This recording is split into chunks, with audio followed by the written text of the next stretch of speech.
ളുഹർ bank വിളിക്കും, നിങ്ങൾ എപ്പോഴാ നിസ്കരിക്കണം? പച്ചക്കറിയും അരിയണം, മീൻ വെട്ടണം, ചോറ് കഴുകണം, അരി കഴുകണം, ചോറ് വെക്കണം, ചോറ് ഊറ്റണം, കറി വെക്കണം. ഇതെല്ലാം കഴിഞ്ഞ് തിന്ന് കുളിച്ചു ഒരുങ്ങി ഒരു 3 മണിയാകുമ്പോ അൽഹംദുലില്ലാഹ് പോയി നിസ്കരിക്കും. നീ ഏത് മദ്ഹബാ? ഇന്ന സലാത്ത കാലത്ത് അലൽ മുഅ്മിനീന കിതാബം മൗഖൂത. പിന്നെന്തിനാ ആമിനാത്ത ഈ മോദിയും കടന്ന് വിളിക്കണത്?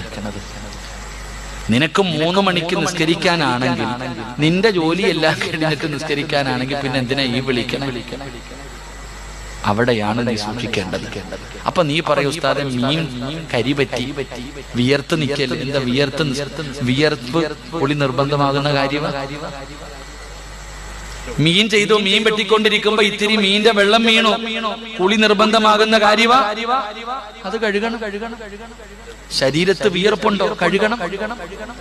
കയ്യും കാലും കഴുകിയിട്ട് ഓടിപ്പോയിട്ട് നിസ്കരിക്കണം. അല്ലാതെ ളുഹറും അസറും കൂടെ ഒരു ഒളുവിൽ പണിയുന്നുണ്ടല്ലോ, അത് വേണ്ട.